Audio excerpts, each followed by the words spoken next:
செய்கைகளை அவர்கிட்ட ஒப்பு கொடுத்துட்டு அவரிடத்துல மனமகிழ்ச்சியா இருக்கும்போது தேவன் என்ன செய்யறாரா, நம்முடைய மன விருப்பங்களை தேவன் நிறைவேற்ற வல்லவரா இருக்கிறாரு. இந்த வாரம் நம்ம என்ன பார்க்க போறோம்னா, எடுத்தவங்க வாசிக்கலாம். சங்கீதம் 20ஆம் சங்கீதம் 4வது வசனம். அவர் உமது மன விருப்பத்தின்படி உனக்கு தந்தருளி உமது ஆலோசனைகளை எல்லாம் நிறைவேற்றுவாராக.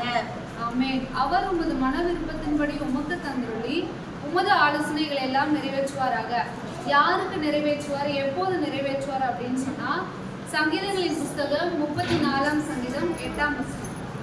கர்த்தர் நல்லவர் என்பதை ருசித்து பாருங்கள், அவர் மேல் நம்பிக்கையாய் இருக்கிற மனுஷன் பாக்கியவான். ஆமென். கர்த்தர் நல்லவர் என்பதை நம்ம என்ன செய்யணும்? ருசித்து பார்க்கணும். எப்படி நம்ம ருசித்து பார்க்க முடியும்? இந்த வேத வசனத்துல இருக்குங்களா? கர்த்தர் நல்லவர் என்பதை ருசித்து பார்க்கணும். அடுத்தது வேத வசனத்தை வாசிக்கிறது மூலமா அவருடைய வார்த்தையை, அவருடைய அர்த்தத்தை என்ன செய்ய முடியும்? நம்ம வந்து ருசிச்சு பார்க்க முடியும். அது மட்டும் இல்லை, அவருடைய வார்த்தை வந்து எப்படி இருக்கா, அன்பின் ஒரு தேன்மூடு போல இருக்கான். அப்போ நம்ம என்ன பண்ணணும்? அவர் நல்லவர் என்பதை ருசித்து நம்ம பார்த்தா தான் அவர் வந்து என்ன பண்ணுவார், நம்முடைய மன விருப்பங்களை அவர் நிறைவேற்ற வல்லவராக இருக்காரு. எடுத்தவங்க வாசிக்கலாம். நீதிமொழிகள் 4ஆம் அதிகாரம் 20வது வசனம். என் மகனே, என் வார்த்தைகளை கவனி, என் வசனங்களுக்கு உன் செவியை சாய். ஆமென். அவருடைய வார்த்தைகளுக்கு நம்ம என்ன பண்ணணுமா, கவனிச்சு அவருடைய வசனங்களுக்கு நம்ம என்ன பண்ணணுமா, நம்முடைய செவிகளை சாய்க்கும் போது தான் தேவன் வந்து என்ன பண்றாரு, நம்முடைய மன விருப்பங்களை அவர் நிறைவேற்ற வல்லவரா இருக்கிறாரு. அது மாத்திரம் இல்ல, 22வது வசனம் வாசிங்க. அவைகளை கண்டுபிடிக்கிறவர்களுக்கு அவைகள் ஜீவனும் அவர்கள் உடலுக்கெல்லாம் ஆரோக்கியமுமா. எவைகளை கண்டுபிடிக்கிறவர்களுக்கு இந்த வார்த்தைகளை, இந்த காரியங்களை வந்து நம்ம வந்து என்ன பண்ணணும், ருசித்து பார்க்குறவங்களுக்கு இந்த வசனங்கள் வந்து நமக்கு எப்படி இருக்கா, ஜீவனும் நம்முடைய உடலுக்கெல்லாம் எப்படி இருக்கா, ஆரோக்கியமானதான் இருக்குதா. அது மாத்திரம் இல்லை, எசேக்கியேல் 37ஆம் அதிகாரம் 4வது வசனம். 37:4.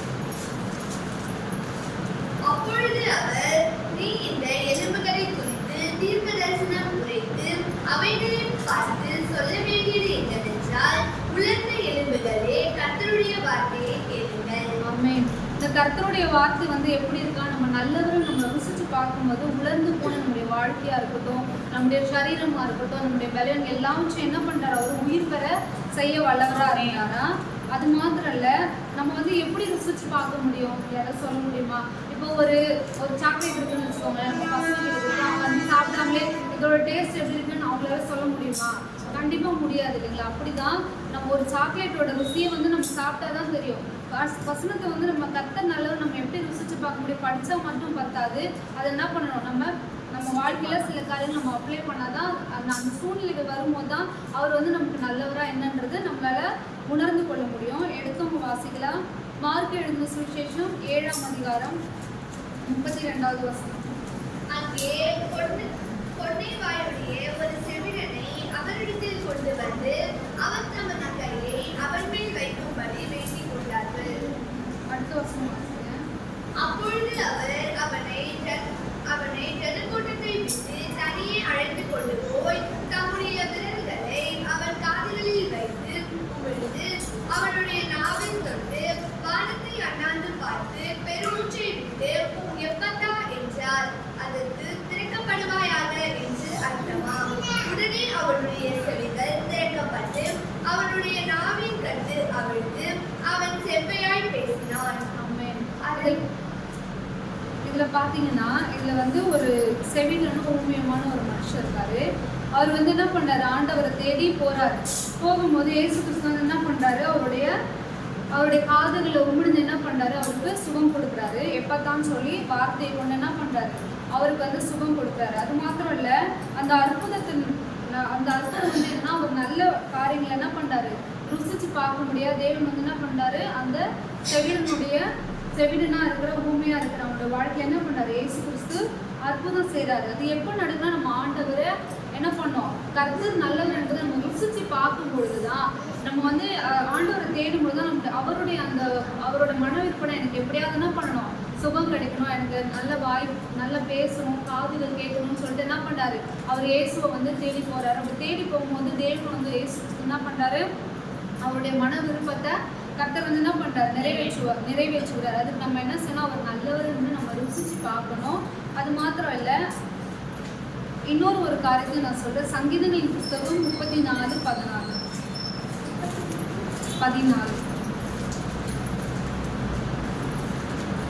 தீமையை விட்டு விலகி நன்மை செய், சமாதானத்தை தேடி அதை தொடர்ந்துகொள். ஆமென். இப்ப பாத்தீங்கன்னா கர்த்தர் நல்லவர்னு சொல்லி நம்ம ருசிச்சு பார்க்க ஆரம்பிச்சோம்னாவே ஆட்டோமேட்டிக்கா நமக்குள்ள இருக்கிற தீமையான காரியங்கள் எல்லாவற்றும் தேவன் என்ன பண்ணுவாராம், எடுத்து போட்டு நன்மை செய்யறதுக்கான சாக்கியத்தை தேவன் வந்து நமக்கு கொடுப்பாரு. அடுத்து எடுக்கும் வாசிக்கலாம் நீதிமொழிகள் 8:13. தீமையை வெறுப்பதே கர்த்தருக்கு பயப்படும் பயம், பெருமையையும் அகந்தையையும் தீய வழியையும் புரட்டு வாயையும் நான் வெறுக்கிறேன். ஆமென். இதுல பாத்தீங்கன்னா கர்த்தர் நல்லவர் என்பதை நம்ம எப்ப ருசிச்சு பார்க்கிறோமோ அப்பவே தேவன் வந்து என்ன பண்றாரு, நம்முடைய வாய்களை தேவன் திறக்க வைக்கிறாரு. அது மாத்திரம் இல்ல, தீமையான காரியங்கள் எல்லாவற்றையும் எடுத்து போட்டு நன்மையை செய்யறதுக்கு நமக்கு உதவி செய்யறாரு. அது மட்டும் இல்ல, தீமையை வெறுக்கிறதுனால தேவனுக்கு பயப்படுகிற பயத்தை தேவன் என்ன பண்றாரா, நமக்கு கொடுக்கிறவரா இருக்கிறாரு. இதுல எக்ஸாம்பிளா நான் ஒருத்தரை பத்தி நான் சொல்லலாம்னு இருக்கேன். எடுத்தவங்க வாசிக்கலாம். அப்போஸ்தலர் 22:3. நான் யூதன், சிலிசியா நாட்டில் உள்ள தர்சு பட்டணத்திலே பிறந்து இந்த நகரத்திலே கமாலியேலின் பாதத்தருகே பகிர்ந்து முன்னோர்களுடைய வேத பிரமாணத்தின்படியே திட்டமாய் போதிக்கப்பட்டு இன்றைய தினம் நீங்கள் எல்லாரும் தேவனை குறித்து வைராக்கியம் உள்ளவர்களாய் இருக்கிறது போல நானும் வைராக்கியம் உள்ளவனாய் இருந்தேன். இதுல வந்து யாரை குறிச்சு சொல்லுதுன்னா, உங்களுக்கு எல்லாருக்குமே தெரியும், சவுல் வந்து பவுலா மாற்றப்பட்டாரு இல்லைங்களா. பவுலை பத்தி தான் சொல்லியிருக்காரு. பவுல் வந்து யார் அப்படின்னு சொன்னா, நல்ல ஒரு படிச்ச ஒரு இளைஞர். அது மாத்திரம் இல்ல, அவருக்கு 2 விதமான பாஷைகள் தெரியும், கிரேக்கம், எபிரேயம். 2 விதமான சிட்டிசன்ஷிப்பும் அவர்கிட்ட இருந்துச்சு. ரோம், யூதா, இந்த 2 விதமான சிட்டிசன்ஷிப் இருக்கு. அவர் யாருன்னா, அவர் வந்து நல்லா படிச்சு தேர்ந்த ஒரு மனுஷனா இருந்தாலும் அவர் வந்து என்ன பண்றாரு, ஆண்டவரை இயேசு வணங்குற எல்லாருமே அவர் வந்து ரொம்ப துன்புறுத்தி பெர்சிக்யூட் பண்றாரு. அது அவங்களை வந்து ஜெயிலில் அடைக்கிறது, அவங்கள ரொம்ப கொடுமைப்படுத்துறது, அந்த மாதிரிலாம் அவர் வந்து செய்யறாரு. அப்படி செய்யும் போது பாத்தீங்கன்னா இந்த வசனத்துல நம்ம வாசிக்கலாம். 3வது வசனம், நான் யூதன், சீரியா நாட்டில் உள்ள தசுவா பட்டணத்தில் பிறந்த இந்த நகரத்திலே காமாலியாலின் பாதகத்தார்கள் அருகே வளர்ந்து முன்னோர்களுடைய வேத பிரமாணத்தின்படியே திட்டமாய் போதிக்கப்பட்டு இன்றைய தினமும் நீங்கள் எல்லோரும் தேவனை குறித்து வைராகியம் உள்ளவர்களாய் இருக்கிறதை போல நானும் வைராகியம் உள்ளவனாய் இருந்தேன். அடுத்த வசனம் வாசிக்கலாம். நான் இந்த மார்க்கத்தாரானாகிய புருஷர்களையும் ஸ்திரீகளையும் கட்டி சிறைச்சாலையிலே ஒப்புவித்து மரண பரியந்தம் துன்பப்படுத்தினவனானேன். இதுல சொல்லியிருக்கு பாருங்க. இதுலயே வந்து நீங்க 9வது அப்போஸ்தலர் 9 வாசிச்சீங்கன்னா உங்களுக்கு இன்னும் நல்லா புரியும். நீங்க வீட்டுல போய் வாசிங்க.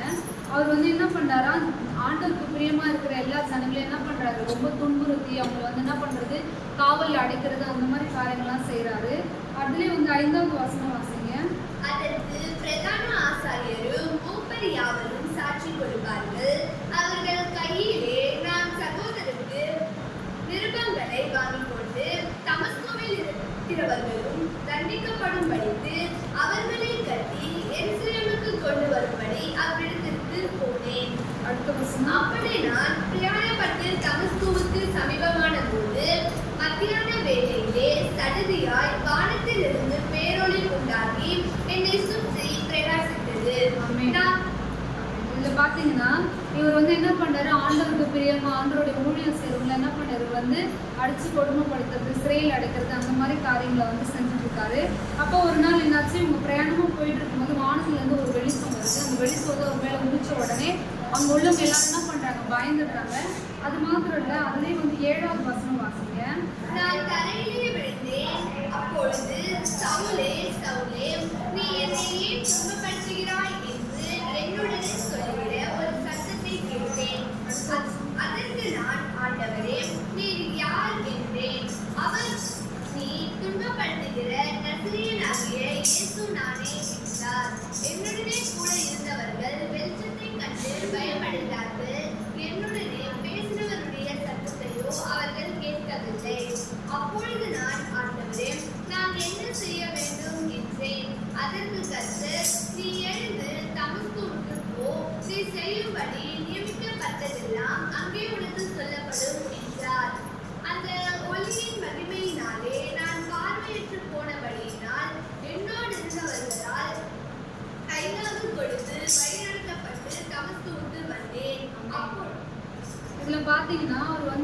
அவருக்கு விரோதமா இருந்தாலும் தேவன் வந்து என்ன பண்றாரு, ஒரு நாள் அவர் போகும்பொழுது, பிரயாணமா போகும்பொழுது வானத்துல இருந்து ஒரு வெளிச்சம் வந்து என்ன பண்ணுது, அவங்க மேல உதிச்ச உடனே அவங்க எல்லாரும் என்ன பண்றாங்க, பயந்துடுறாங்க.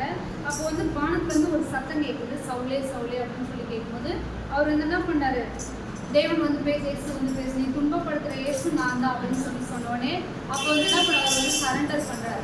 அந்த சத்தம் வந்து வேற யாருக்கும் கேட்கல, சவுலுக்கு மட்டும்தான் கேட்குது. அப்போ வந்து தேவன் வந்து என்ன செய்றாரு, இயேசு வந்து அவர்கிட்ட பேசின உடனே நீ துன்பப்படுத்துகிற நசரேயனாகிய இயேசு நானே என்றார். அப்புறம் வந்து அவங்க என்ன பண்ணாங்க, அந்த வெளிச்சத்தை பார்த்து எல்லாரும் ரொம்ப பயமடைஞ்சு திகைச்சு போறாங்க. அப்போ வந்து 10வது வசனம் வாசிங்க, ஆண்டவர் என்ன சொல்றாங்க. அப்பொழுது நான், ஆண்டவரே, நான் என்ன செய்ய வேண்டும் என்றேன். அதற்கு கர்த்தர், நீ எழுந்து தமஸ்குவுக்கு போ, நீ செய்யும்படி நியமிக்கப்பட்டதெல்லாம் அங்கே உனக்கு சொல்லப்படும் என்றார். அப்போ வந்து அவர் கேட்குறாரு, சவுல் வந்து ஆண்டவர்கிட்ட கேட்குறாரு, ஆண்டவரே நான் என்ன பண்ணணும்னு சொல்லுங்க அப்படின்னு சொன்னோடனே என்ன பண்றாரு, இயேசு வந்து அவர்கிட்ட பேசுறாரு, இப்போ என்ன பண்ணு, தமஸ்குவுக்கு போன்னு சொல்லி அனனியான்னு சொல்லு. அங்க போயிட்டு என்ன பண்றாங்க, தேவன் வந்து அவர் சொன்னபடி செய்யறாரு. அது மாத்திரம் இல்ல, அந்த வசனங்களே 14வது வசனம் வாசிங்க. இங்கேயும் உங்களுடைய நாமத்தை தொழுது கொள்கிற யாவரையும் கட்டும்படி அவன் பிரதான ஆச்சாரியர்களால் அதிகாரம் பெற்றிருந்தானே என்றான். 15 அந்த கர்த்தர், நீ இப்போ அவன் புறஜாதிகளுக்கும் ராஜாக்களுக்கும் இஸ்ரவேல் புத்திரருக்கும் என்னுடைய நாமத்தை அறிவிக்கிறதுக்காக நான் தெரிந்து கொண்ட பாத்திரம். அப்போஸ்தலர் 22:15. அப்பொழுது அவன் தம்முடைய முன்னோர்களின் தேவனுடைய திருவுளத்தை அறியவும், நீதிபரரை தரிக்கவும், அவருடைய திருவாய் மொழிகளை கேட்கவும் அவர் உன்னை முன்னமே தெரிந்து கொண்டார். நீ கண்டவைகளையும் கேட்டவைகளையும் குறித்து சகல மனுஷனுக்கு முன்பாக அவருக்கு சாட்சியாய் இருப்பாய். ஆமென். இதுல பாத்தீங்கன்னா அவர் வந்து ஆண்டவர் அறிந்திருந்தாலும் அவர் வந்து என்ன பண்றாரு, கிறிஸ்துவ வெறிகளான கிறிஸ்துவ மக்கள் என்ன பண்றாரு, துன்பப்படுத்துகிறவரா இருக்கிற. நீங்க இது அப்போஸ்தலர் 9ஆம் அதிகாரத்துல வாசிச்சீங்கன்னா உங்களுக்கு புரியும். ஆனாலும் தேவன் வந்து என்ன பண்றாரு, அவர்கிட்ட பேசின உடனே அவருடைய தவறுகளை உணர்ந்து, அது மட்டும் இல்ல அவர் 3 நாள் வந்து என்ன செய்யறாருன்னா, பார்வை இல்லாம இருந்த ஒருத்தவங்களோட உதவியோட தான் என்ன பண்றாரு, அந்த அனன்யான்றவர் போய் இவர் வந்து பாக்குறாரு. அது மாத்திரம் இல்ல, இதுல பாத்தீங்கன்னா தேவன் வந்து அவருக்கு பிரியமில்லாத காரியங்களே செஞ்சாலும் ஒரு உணர்வு வரும்பொழுது என்ன பண்றாரு, அவர் மன்னிச்சு திருப்பியும். இதுக்கு முன்னாடி வசனத்துல நீங்க வாசிங்கன்னா தெரியும். அப்போஸ்தலர் 21ஆம் அதிகாரத்துல பாத்தீங்கன்னா இந்த சவுல் வந்து பவுல் வந்து என்ன பண்றாரு, ஆண்டவருக்கு உண்மையா இருக்கிறவங்களை என்ன பண்றாரு, அடிச்சு துன்புறுத்தின நாட்கள் போகி ஆண்டவர் இவர் வந்து இந்த தவறுகளை உணர்ந்து என்ன செய்யறாரு, ஆண்டவருக்கு ஒப்பு கொடுத்த பிறகு இவரை வந்து என்ன பண்றாங்க, அவர் வந்து சிறையில் அடைக்கணும், இவர் வந்து இந்த மாதிரிலாம் செஞ்சாருன்னு சொல்லி அவர் மேல ஒரு பிரச்சனை இருக்கும்போது அவர் அங்க நின்று அந்த அதிகாரிகிட்ட வந்து கேட்கிறாரு. அதுக்கு முன்னாடி உள்ள வசனங்கள் வாசிச்சோம்னா உங்களுக்கு புரியும்.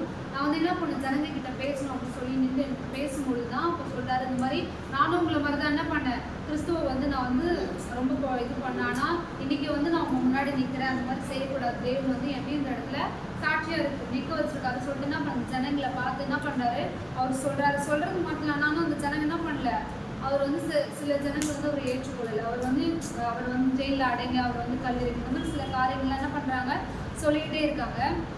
அதுல நீங்க வாசிங்கன்னா அப்போஸ்தலர் 9ஆம் அதிகாரம் 18வது வசனம் வாசிச்சு பாருங்க. உடனே அவன் கண்களில் இருந்து மீன் செதில்கள் போன்றவைகள் விழுந்தது. அவன் பார்வை அடைந்து எழுந்திருந்து ஞானஸ்தானம் பெற்றான். ஆமென். அந்த வெளிச்சம் உதிச்சதுனால 3 நாள் என்னாச்சு, பார்வை இல்லாம இருந்துச்சுங்களா. இன்னொருத்தரோட உதவியால தான் என்ன பண்ண, ஒவ்வொரு இடத்துக்கு போகும்போது போனாரு. அதுக்கப்புறம் அந்த 3 நாள் கழிச்சு என்னாச்சு, அவர் கண்கள்ல செதில் போன்றது விழுந்த உடனே அவருக்கு பார்வை வந்துச்சு. அதுக்கப்புறம் என்ன பண்ணாரு, அவரு ஞானஸ்தானம் எடுக்கிறாரு. நான் இதை ஏன் சொல்றேன்னா, இதுக்கு முன்னாடி கர்த்தர் நல்லவர் என்பதை நம்ம ருசித்து பார்க்காம நம்ம என்ன செஞ்சாலும் அது நம்ம வாழ்க்கையில் ஒரு பிரயோஜனமானதாக தான் இருக்கும். நம்ம வந்து கர்த்தர் நல்லவர் நம்ம ருசிச்சு பார்த்துட்டோம் அப்படின்னு சொன்னாவே நமக்கு என்ன வரும், ஆட்டோமேட்டிக்காக அந்த தீமையான காரியங்கள் நம்மளை விட்டு போயிடும். அது மட்டும் இல்லை, தீமையை வச்சோம்னா நம்ம கர்த்தருக்கு நம்ம பயப்பட ஆரம்பிச்சிடுவோம். ஏன் நான் இதை சொல்றேன்னா, நம்ம மன விருப்பம் நமக்கு நிறைவேறனா நம்ம இதெல்லாம் என்ன பண்ணணும், ஆண்டவருக்காக நம்ம செய்யணும். எப்படி வந்து ஒரு பசங்க கிட்ட வந்து நம்ம ஒரு ஸ்நாக்ஸ் இதை கொடுத்தோம்மா, இதை வந்து நீ சாப்பிட்டு நீ வந்து சாப்பிடாம முதல்ல இதோட டேஸ்ட் சொல்லுன்னு சொன்னா அவங்களுக்கு தெரியாது இல்லை. அது சாப்பிட்டாதான் அதோட ருசி இனிக்குதா புளிக்குதா இல்லை உப்பு இருக்கா காரம் இருக்கான்னு அவங்களுக்கு தெரியும். அந்த மாதிரி தான் நம்ம வேதத்தை படிக்கிறது மட்டும் இல்லை, அதை நம்ம என்ன பண்ண வாழ்க்கையில நம்ம அப்ளை பண்ணும்போது தான் அவரை நம்ம ருசிச்சு பார்க்கும்போது தான் நம்ம வாழ்க்கையில எப்படி இந்த பவுலோட வாழ்க்கையில அற்புதம் நடந்துச்சு, அது போல நம்முடைய வாழ்க்கையில அற்புதம் நடக்கும். நம்முடைய மனவிருப்பங்களை தேவன் வந்து என்ன செய்வாரு, நிறைவேற்றுவாரு. அதுலயே கடைசியா ஒரு வசனத்தை வாசிங்க, எரேமியா 29:11. நீங்கள் எதிர்பார்த்திருக்கும் முடிவை உங்களுக்கு கொடுக்கும்படிக்கு நான் உங்கள் பேரில் நினைத்திருக்கிற நினைவுகளை அறிவேன் என்று கர்த்தர் சொல்கிறார். அவைகள் தீமைகளல்ல, சமாதானத்துக்கு ஏதுவான நினைவுகளே. ஆமென். நீங்கள் எதிர்பார்த்திருக்கும் முடிவை உங்களுக்கு கொடுக்கும்படிக்கு நான் உங்கள் பேரில் நினைத்திருக்கிற நினைவுகளை அறிவேன் என்று கர்த்தர் சொல்லுகிறார். அவைகள் தீமைக்கல்ல, சமாதானத்துக்கு ஏதுவான நினைவுகளை. இன்னைக்கு நம்ம வாழ்க்கையில நம்ம இருதயத்துல அநேக மன விருப்பங்கள் இருக்கலாம். ஐயோ நமக்கு இப்படி நடக்கலையே, இது செய்யலையே, இன்னும் அவங்களே எத்தனை வருஷம் ஆச்சு, இத்தனை காலம் வச்சு எத்தனையோ எல்லாருக்குமே மனசுல ஏதாவது ஒரு விருப்பங்கள் இருக்கும் இல்லையா, இது நம்ம வாழ்க்கையில நடக்கணும் அப்படின்னு சொல்லிட்டு. ஆனா இன்னைக்கு வந்து நம்ம ஒரு இது எடுத்துக்கணும். கர்த்தர் வந்து எல்லாத்தையும் அவர் என்ன பண்ணுவாரு, செய்வார். ஆனா அதுக்கு நம்ம என்ன செய்யணும், முதல்ல நம்முடைய வழியை அவர்கிட்ட ஒப்பு கொடுத்து அவரை தேடணும். அவரை தேடும் போது அது மாத்திரம் இல்லை, அவருக்கு பிரியமா நம்ம வாழ பழகணும். அடுத்த காரியம் வந்து என்னன்னா, அவர் நம்முடைய செய்கைகள் எல்லாவற்றும் அவர்கிட்ட ஒப்பு கொடுத்துட்டு என்ன பண்ணணும், அவருக்குள்ள சந்தோஷமா இருக்கும்போது தேவன் வந்து நம்முடைய மன விருப்பங்களை நிறைவேற்றுவாரு. அது மாத்திரம் இல்லை, அவர் நல்லவர்னு சொல்லி நம்ம ருசிச்சு பார்க்கணும். அப்படி ருசிச்சு பார்க்கும்போது தேவன் வந்து என்ன பண்ணார், வார்த்தையை கொண்டு எப்படி வந்து அந்த பேசாத ஊமையை வந்து தேவன் பேச வைத்தாரோ, கேட்காத அந்த காதுகளை வந்து திறக்க செய்தாரோ, அது போல நம்முடைய வாழ்க்கையில முடங்கி இருக்கிற எல்லாவற்றும் என்ன பண்ணுவாரு, எடுத்து போட்டு நம்முடைய மன விருப்பங்களை தேவன் என்ன பண்றாரு, நிறைவேற்றுவாரு. அது மாத்திரம் இல்லை, அவர் பவுலை போல என்ன பண்ணார், நம்மள எல்லாரும் முன்னாடியும் சாட்சியா வாழ உதவி செய்வாரு. நம்ம வந்து என்ன பண்ணணும், அவரை நல்லதுன்னு நம்ம ருசிச்சு பார்க்க ஆரம்பிச்சாவே நம்ம வாழ்க்கையில இருக்கிற தீமைகளை எல்லாத்தையும் என்ன பண்றாரா, அவர் வந்து எடுத்து போட்டு நம்ம வாழ்க்கையில நன்மை செய்வாரு. அது மாத்திரம் இல்ல, தீமையை நம்ம வெறுத்துட்டாவே அவருக்கு பயப்படுகிற பயம் நமக்குள்ள வந்துடும். நமக்குள்ள இருக்கிற பெருமைகளை அகந்தைகளை எல்லாத்தையும் என்ன பண்றாரா, ஆண்டவர் எடுத்து போட்டு நம்முடைய மன விருப்பத்தை கர்த்தர் நிறைவேற்ற வல்லவரா இருக்கிறார். கர்த்தர் தாமே இந்த வார்த்தைகளை ஆசீர்வதிப்பார்.